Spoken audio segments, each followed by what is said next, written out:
I'll be back! No more heroes. Desperate struggle.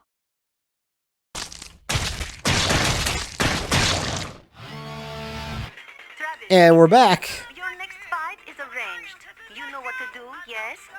I've updated your map. Handle the rest yourself. Whoa there, Ice Queen. What's with the harsh treatment? I do not have Time to waste on 25th ranked scrubs like you. Take a hit! You impotent dipshit! I like her better when she's horny. There's something about that delivery. Speaking of delivery, I might as well talk about it now. Right now, as of the moment of this recording, you know, I'm sure some of you have seen the. This is the speed bag, I guess. Whatever this, it's a goddamn hunk of metal. That's new in the apartment, but what the hell? It's very strange. As of the current recording of this. Robin Atkins Downs is not casted as Travis in No More Heroes Travis Strikes Back for whatever reason. Either it be the voice acting dispute, the union thing that they had, the strike perhaps. I hope that changes. I hope that was just temporary voice track. Supernatural gateways in Santa Destroy. Have you heard about them? They're called Akashic points and lead to different planes of existence. Like a sacred forest inhabited by not only the living, but something else in between. I read about it online, and I laughed it off.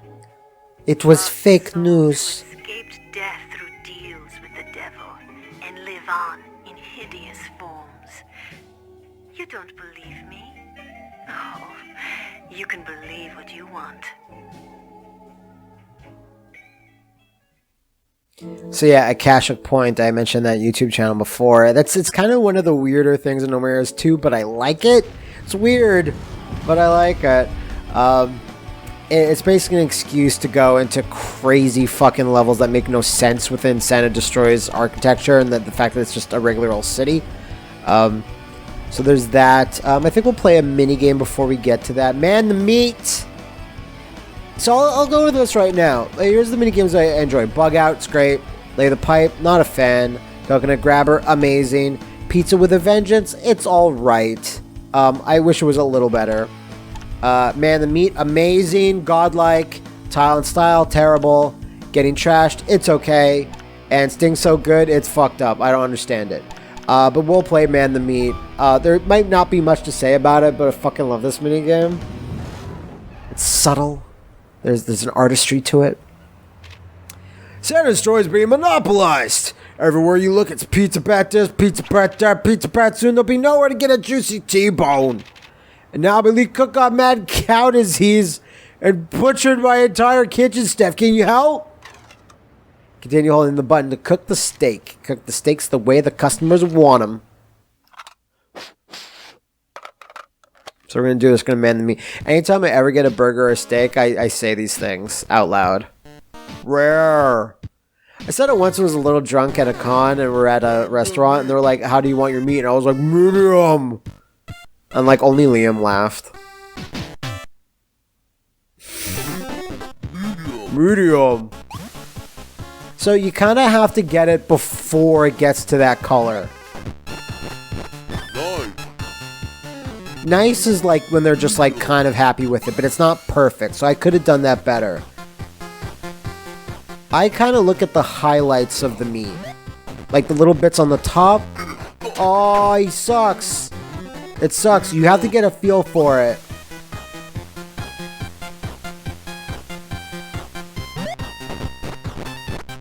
Delicious. That's perfect. He loves that. So basically, all you have to do is get rid of all these guys on this. Like you see those guys at the bottom, their little heads. You just have to, as soon as you finish them and you don't fuck it up, like get them out of there. Then you kind of have completed it. This one needs to be well done, and this one I kind of find is the hardest well done. you actually are fine with doing it even more well done than normal. And as we play more of these, it'll actually... So yeah, I have to fill up that meter at the top. Sorry, I misspoke. You have to fill up that meter at the top, and then once that's done, you can fuck up with the rest of the guys. It doesn't matter. As long as you fill out that meter, you're fine. I also like that as we go through the different stages, you're in progressively better restaurants that are more well equipped, and we'll get a bit harder because once these guys have given their order, the image of the order goes away after a little bit. So then you don't have that guide. You don't have that color guide to really see. So we're going to see we're in a slightly better restaurant. There's no cobwebs. So he has medium. We're going to medium it up, motherfucker. See? It just disappeared. Oh, I nailed it. Oh, I'm so good. And you can see there's 2 flames on the grill, which just indicates, like, the difficulty of this stage. It's like 2-star difficulty, basically. Rare is pretty easy. You really don't have to put it there that long at all, you can see. God, there's so much depth to this. Another rare. It's fine. You're going to love that shit. Yeah. So now I filled up the meter. I basically, like, passed this. And right now, all you have to do is get extra points. He wants well done. And again, like I said, well done's kind of the harder one to do. Delicious. Nice. I find this minigame is pretty easy to rack up LB dollars with. Just because it's fast and you only have to really hold one button. So there's not that much, like, in terms of like, you know, gameplay difficulty, really. Is you just have to get a feel for the colors, and then once after that, it's like you're just kind of done. You can just do it. Delicious. Yeah, they love it raw and bloody, these motherfuckers. I love Travis in his little fucking chef outfit. It's adorbs. See, yeah, that one went with that. Babies, man. That one went really well. 27,000 bucks. I still never bought myself a new belt to go with my outfit, so I might still do this. This will be the last one we do, even if I fuck it up or whatever. I could have done that better. So, basically, you just have to get deliciouses fast, and then you basically kind of win. Tastes like shit, he said. Great, I fucked that up. You only have to get a few deliciouses. And you can see you're in a really nice restaurant. It has a nice picture. It's amazing. Is that medium? Do you like that? Okay, he just nices it. I really kind of feel that rare is the easiest to do. That noise. That means that you went over the mark. You went over it, meaning you're never gonna get it after that point. Okay, nice. Yeah. Well done. All right. I'd be a terrible cook at like a restaurant. Like I'd do real bad. Ugh. Stabbed in the face. It's rough. I don't know why I continue to cook for people and they just stab my face. I think that's too well done. Oh, I'm losing it. Losing it, folks. There, rare. Give me a delicious. Yes. Just give me more rares. Give me rareware. Come on, come on, come on. Delicious. Yes, yes. We might do it. Oh, no, not another medium. Now that I think about it, I think medium might be the hardest. Nice. Okay, that's fine. I gotta get a delicious. God damn it, it's a medium. Damn it. Oh, he hates it. He hates it. No, I'm dead. Still love this game. That's good. I think you can see. You can see how Man the Meat is done. Hey, moron, get away from the fire. Simple but effective. Alright, so we haven't been to Ryan's Gym yet, so why don't we go to Ryan's Gym real quick, just in case, you know, anyone that's not familiar with this game, just to see what it is. Ryan's Gym is okay. It's Ryan Yamazaki. It's a little weird.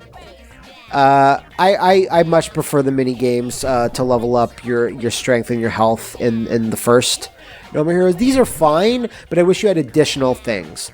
I can also see that both me and Ryan are fucking vampires. How did they let that pass?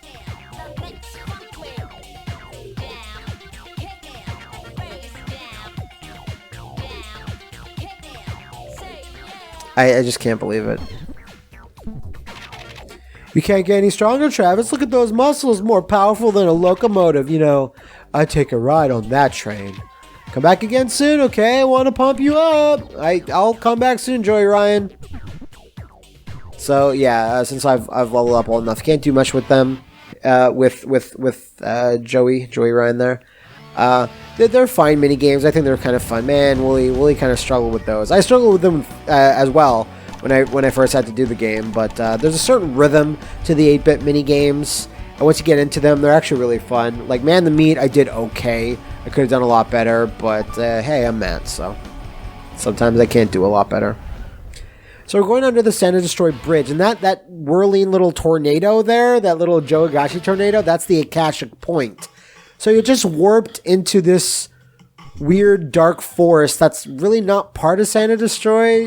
It's essentially a portal for Mortal Kombat.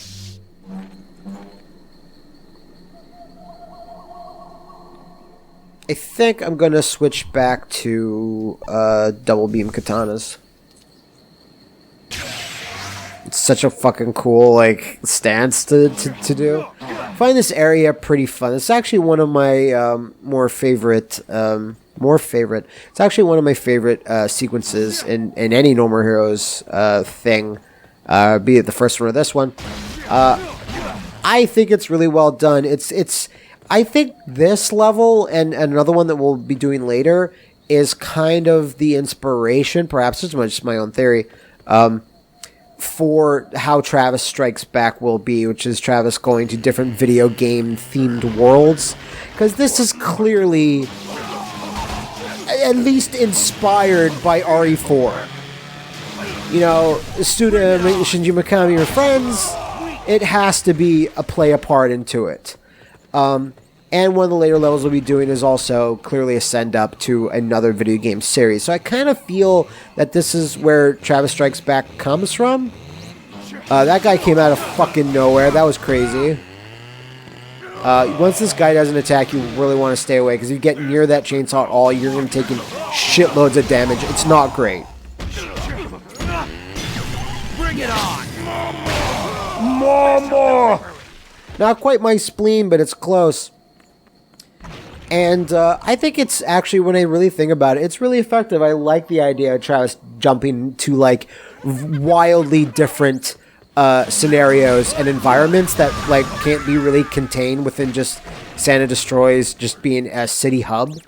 I actually really enjoy that part of it, and I assume they didn't want to be beholden to just always being in a major metropolitan city, you know? There's not much we can do with that anymore. Strawberry on the shortcake. So I think now I do more damage. Kill everybody. Yeah, I did actually. The game didn't catch up to how fast I killed those guys, I guess. And this also is a bit like the Forest of Memories from the first game, which was one of the later areas. There's lots of guys here. I kind of wanted my special before I entered this room, because I knew it was a bit tougher. All three dead in one shot, though. That's how effective doing the extra swing for the death blow really is. Oh, wow. Jesus. Ooh, throw. Travels will... Giant swing!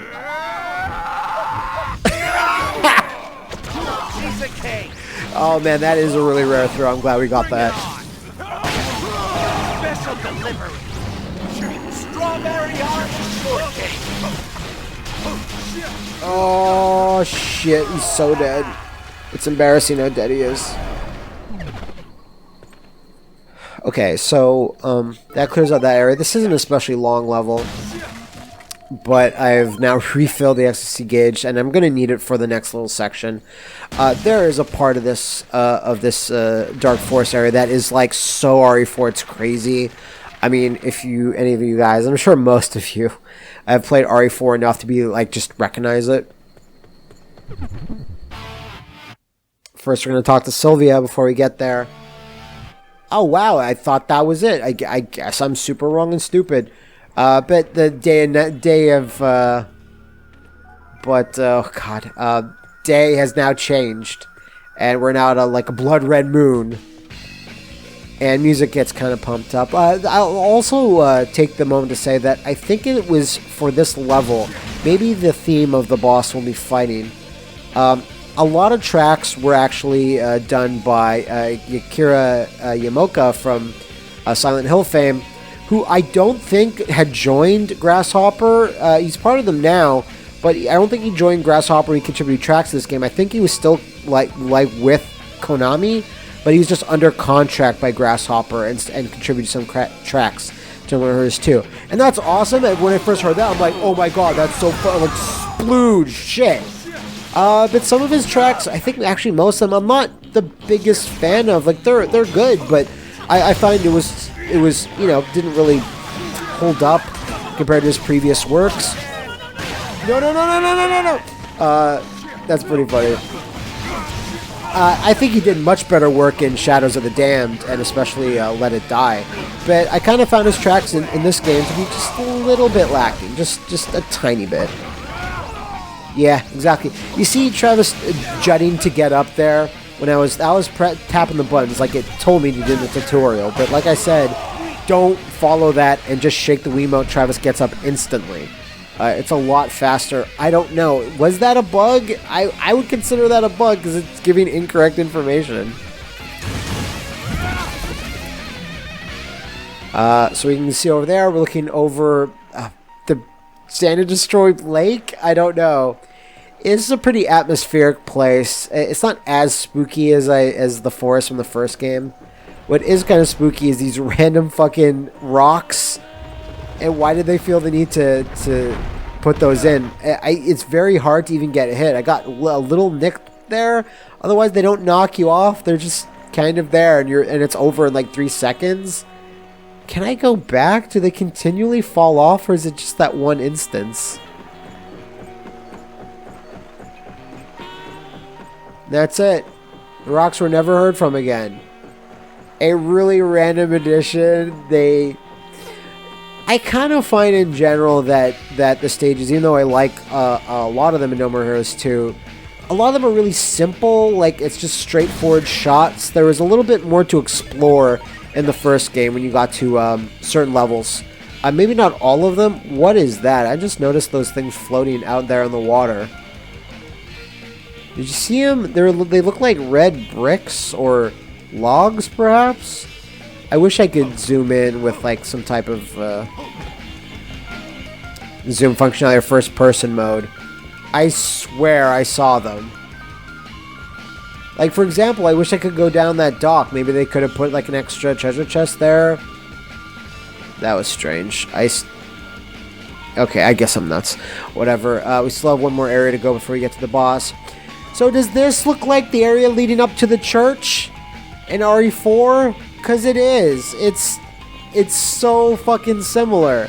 The lead up here with the crows standing on the gravestones. This cabin that we're going up to is just slightly to the left, but otherwise it's an exact almost copy, I kind of feel. It has to be an RE4 send up, you know? I just want to aggro all these guys.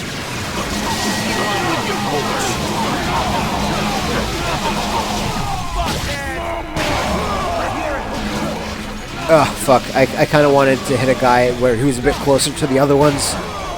Because this is going to last forever.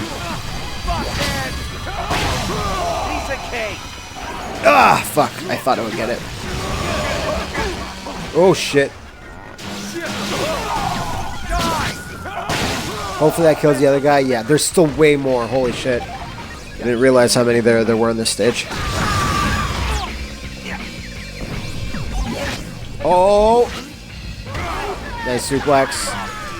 Still missing a couple of throws I've seen before that I kind of want to get at least once during this LP.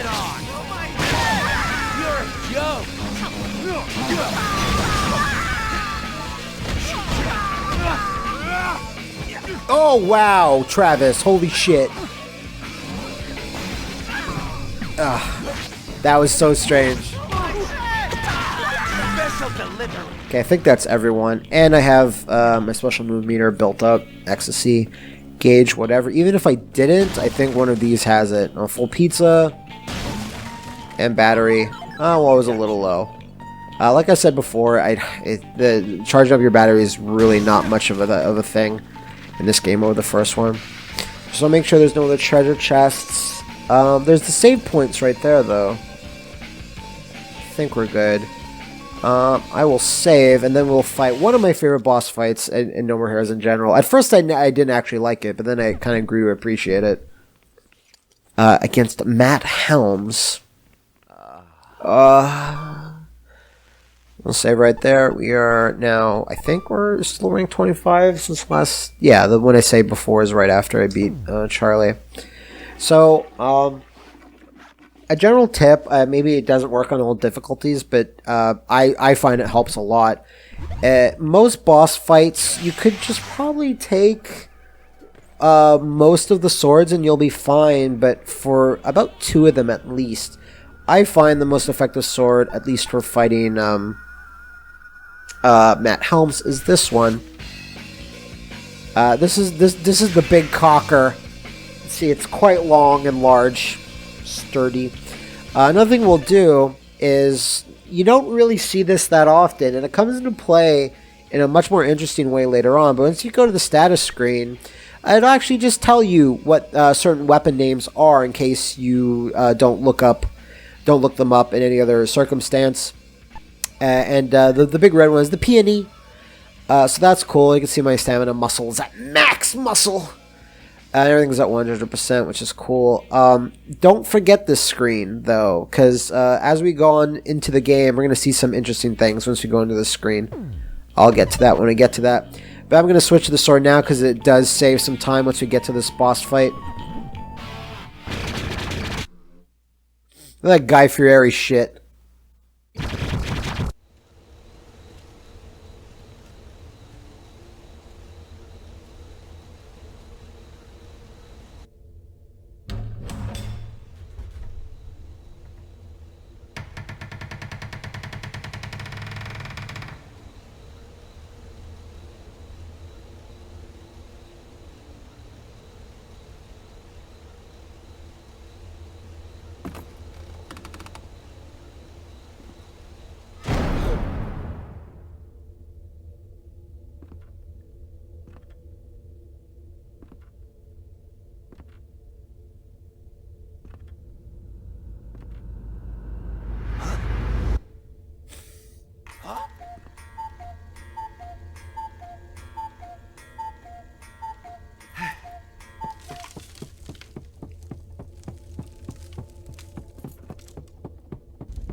That's our hero.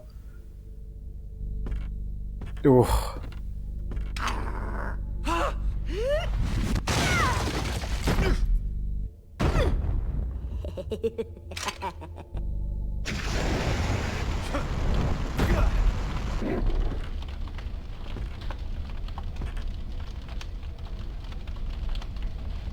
Psychotic fucker. Time for a little pro bono ghost busting. So this is Matt Helms. He is pretty weak to this sword. Basically, you just wander around this kind of like, I wouldn't say labyrinth, but the dilapidated cabin. There's lots of shit blocking your way. You can crash through walls and stuff. He basically kind of hunts you down, shoots out flames and everything. But once we go up to here and do this, the stun on this sword is so much that he really can't recover from it fast enough. Because the strikes are so long and they're really, really strong that I find just in general he's always so stun locked by this that he really can't do much. When I first had this boss fight, it's actually really tough when I first played this game when it was new. But now with this, it's just... it does so much damage to him, and I've tried this on other difficulties. He just can't deal. What's more is that I have my special there. I'm not even going to use it because I feel so bad for Matt Holmes. Fucking let's use it. Be one with your force. Be one with your force. And that's Matt Holmes' fight. With the other swords, I find he kind of shrugs off the hits. And he just kind of ignores them for the most part. But with that one, he just can't. Full power.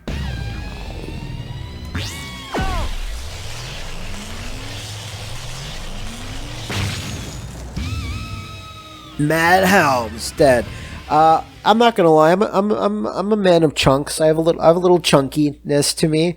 I would love to cosplay as Matt Helms one day. I think he's a spooky, cool looking monster guy. That was gross. Reminds me of like a Mankind or. What's the kid doing here? I'm going to kill you. What's that?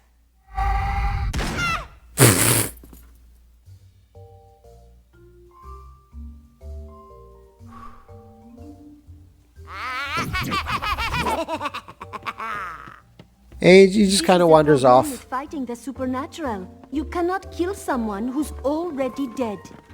Already dead. Okay. Are you on the pipe? Such a horrible past. Family 7 years ago, shocker! a child was Dead boy abandoned murders to die in this parents! house. As the story goes, he made a pact with the devil with his final breath. Revived through the dark arts, the child murdered his parents and now rules this forest, feeding on suffering and hate. All assassins have fucked up somehow, or we wouldn't be in this profession. Nothing surprises me anymore. Now you are ranked 24th. Still a ways to go until the top. You are not getting tired? Huh. I haven't even broken a sweat. Why don't you bring me a real You jet? almost shit your pants in that last fight, Travis. Got it. So Matt Helms, he's actually quite interesting. Seems like it's like a Jason Voorhees type character, where a young boy slaughtered his family and made a pact with the devil to have like this, like kind of bigger, scarier form, but he still has this childlike spirit kind of lurching around because the little boy and Matt Helms are like one and the same. So like there's this young version, there's this older version. At least that's my interpretation of it. But that's what I think it is. And I'm like, that's cool. And he got absolutely no dialogue, so Sylvia had to fill us in even more so than usual, which is not very typical. So we're at 24th. Matt Holmes is dead. And we're going to be moving on to the next assassin that needs to die for Travis to get his desperate, struggling revengeance. And that is Chloe Walsh. Unless there's a cutscene right here.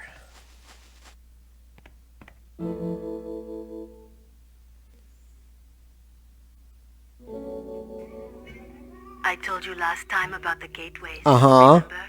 Vaguely. The second Akashic point leads to an even stranger place. Really. A prison floating on the sea, shut down long ago. In daylight, it's only ruins.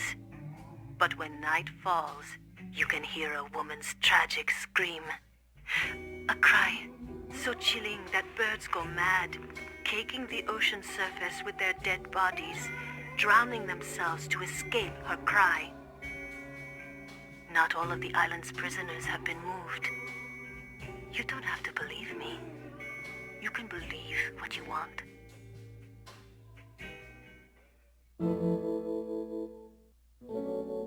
Travis, it's me. I have set up your next battle. Check out the map and go when you please. Oh, and by the way, until you crack the top 10, you are responsible for all travel expenses. The association can't pay for everyone with the price of gas and all. You got it? Hold up, I'm shelling out all this cash and you can't spring for bus fare? I'm busy. Got to go. Don't hang up on me. Fuck. Can't even spring for bus fare. So that sets up the next ranking fight against one Chloe Walsh. I have some things to say about her and her kind of level / dungeon or what have you. But we're going to get to that next time on Matt's Desperate Struggle.